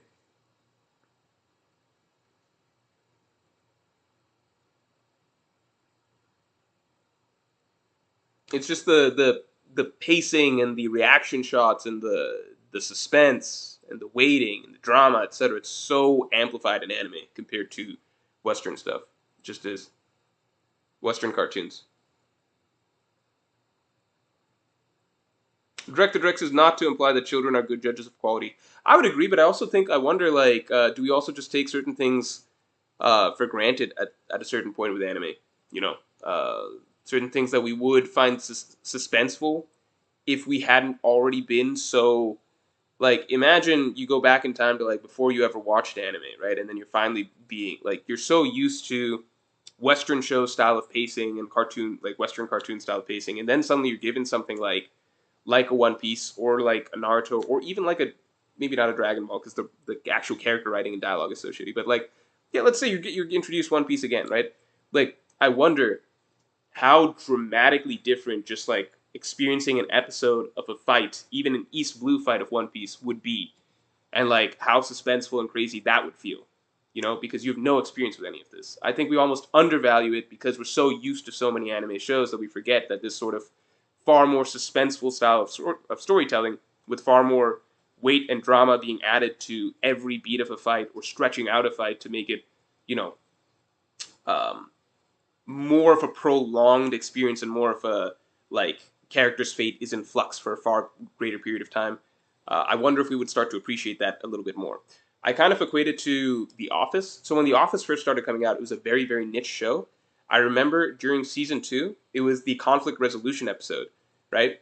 Like my mom was just flipping channels and stuff, and she came across it, and I'm really young at that point in time. I think I was in like sixth grade, maybe sixth grade or fifth, maybe something like that. Um, and we come across the show, and it's the most surreal shit ever. I cannot explain to you how bizarre it was coming across The Office at that point in time. It was just the most surreal, weird ass shit. It was like the way it's shot, right? The way the characters are like it literally feel like why is it why does it feel like it's supposed to be so realistic? Why is the camera moving like this? Why are the characters talking and acting like this? There's no laugh track. Everything's just like made to feel weirdly real, but just so painfully awkward. And there was nothing going on like that on TV at the time. It was bizarre. And like ever since then, we started tuning back in to watch that. And of course, obviously, over the next couple of years, The Office really fucking blew up, and more people started catching on. But this was before, like, this was really, really, really like people weren't talking about this show. So to have that come on when like everything out, like I'm watching fucking Drake and Josh, you know, or like Disney Channel shows and stuff like that at this point in time, or like you know. But I also see the sitcoms my parents watching, like they also have that laugh tracks and stuff. So for The Office to come out, it's like holy shit, what is this? Fast forward, and now you got everybody doing this mockumentary style, like Parks and Rec, Modern Family, like so many. Even if they're not doing mockumentary style, so many other shows are doing more like realistic, like Curb Your Enthusiasm or like no laugh track type stuff. You know, just the whole trend has changed. So The Office feels less different. But let's say you took away all of that and you just drop in exclusive The Office again, you would appreciate again just how, you know, how different that show feels and the full merits of that show and that style. So I think the same thing for anime. I think we're so used to anime at this point that we kind of forget how cool it is, how anime fights are paced, how it treats the drama and suspense of like even simple fights compared to Western cartoons. I don't know. I think it's more so taking it for granted rather than me shitting on Avatar like taking anime in general for granted rather than me shitting on Avatar: The Last Airbender. You know what I mean? Because I loved Avatar too. Like Avatar was my favorite show outside of One Piece because I just thought One Piece is more dramatic to watch because of the way fights are shot and stuff like that when I was a kid. Tag, thank you for the huge support. Why do you think Full Metal Alchemist is a great series but not a masterpiece? Oh, that's a fun question because I think that like people don't really get what I mean by that. I personally think that the best thing that Full Metal Alchemist has for it is that it never gets bad. Does that make sense? Like it, there's, I think that closing out a story without having a fall off at the end and like tying up most everything and having like a solid conclusion to everything, I think it's so fucking hard. Naruto didn't do it. Bleach didn't do it. At least by the opinion of many people. I feel like there's so. If you look at all my favorite series, right? If I look at all my favorite series, like I've seen so many times, like just it doesn't matter what it is, like Gantz, comedy shit like Beelzebub, right? Like Naruto, Bleach. I've heard Attack on Titan's ending isn't that good. Like even stories like Jojolion or like Steel Ball Run. I don't particularly love everything about the way the ending wrapped, although I think that's solid. But um, there's so few series that I think like so many of my series either it's like something like Berserk or Vinland, which is not done, or like Berserk might never be done, or like Hunter x Hunter, which might never be done. Like either they're great series that seem to have just stopped halfway because of a variety of reasons, or they're series that were once, in my opinion, great but couldn't stick the landing. I think Full Metal Alchemist, the greatest testament to it is that it stuck the landing. And I think that's just so rare and needs to be appreciated. Right? It didn't go on longer than it needed to. It had its plot. It feels like planned out very well from the get go. If it's going to be like it's going to follow this arc, it's going to cover all this shit, and you can see that everything's moving in a certain direction. Things are being checked off, and then finally it ends with a certain climax. Right? It's not just moving on slowly from arc to arc, etc., to just find its like make up new plot lines and stuff, which is really really great. I don't think that Full Metal Alchemist does anything, in my opinion, that's phenomenal. Okay, so like I think character writing is solid, but I think that you get much greater depth in plenty of other series, right? Or not much great, but I just think that you go like it's not like Berserk's character writing or something like that, you know? I think that, the plotting is good, but it's nowhere near as ambitious as something like One Piece. The world is nowhere like something like One Piece, or even as ambitious as something like Naruto or something like that, right? Um, the powers and the fights and stuff are cool, but I still think like I would take Bleach or JoJo fights or like Hunter x Hunter fights over stuff like that. It's I think thematically it's solid, but I don't think it's getting at anything particularly as complex as certain other series. Again, like I would say Hunter x Hunter's Chimera Ant arc has like much better I like in terms of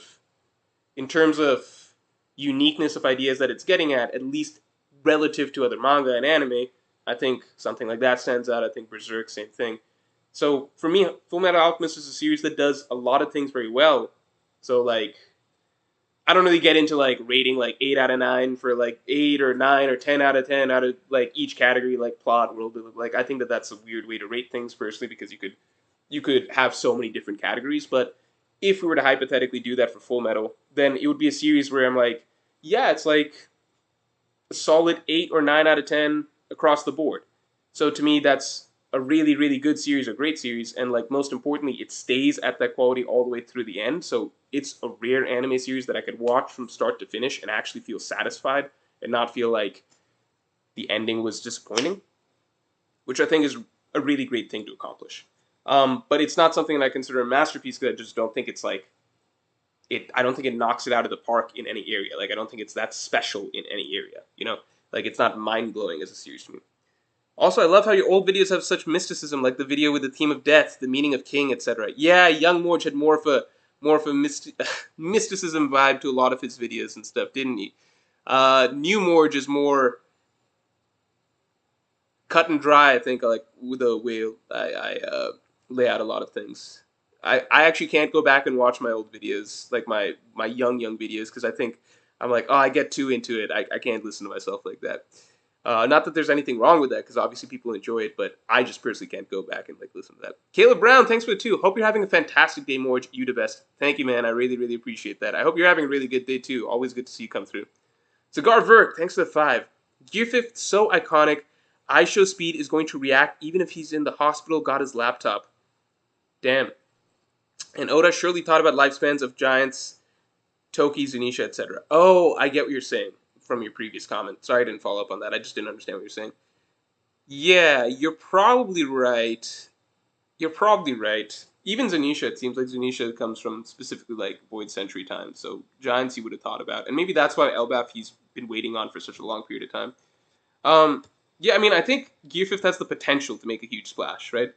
Like, you got to remember that at the end of the day, for a lot of these streamers and stuff, when they're trying to react to things, it's a mix of like, okay, anticipation is building, and even if they don't know that much about a thing, they're gonna make time to hop on the train of that, and that creates a sort of, because that's a good thing that's gonna get them views and money, and then that creates a sort of cycle where basically like anticipation building, streamer wants to hop on, like streamers want to hop in and capitalize on that.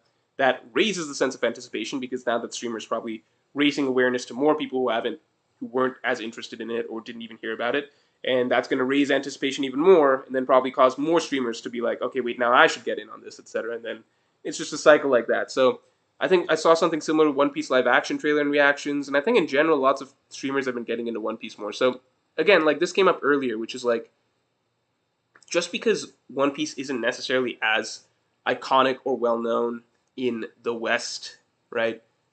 Many Western countries as like a Dragon Ball or Naruto or something like that just yet.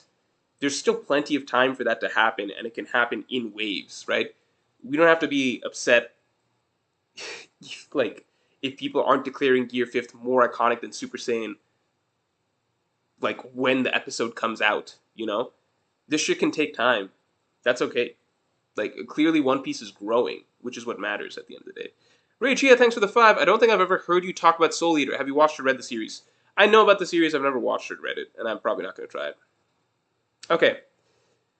Alright guys, I am gonna call the stream here just because I'm very like my neck really fucking hurts. I'm gonna call the stream here and I'm hungry. So thank you guys for tuning in. Watch out for a Gear 5th video coming out, I suppose, next Tuesday. Tomorrow's video is going to be different. It'll be about Egghead Island. But I'll definitely will do a Gear 5th video very soon. And yeah, thanks for tuning in, everybody, and I will talk to you all later. Peace.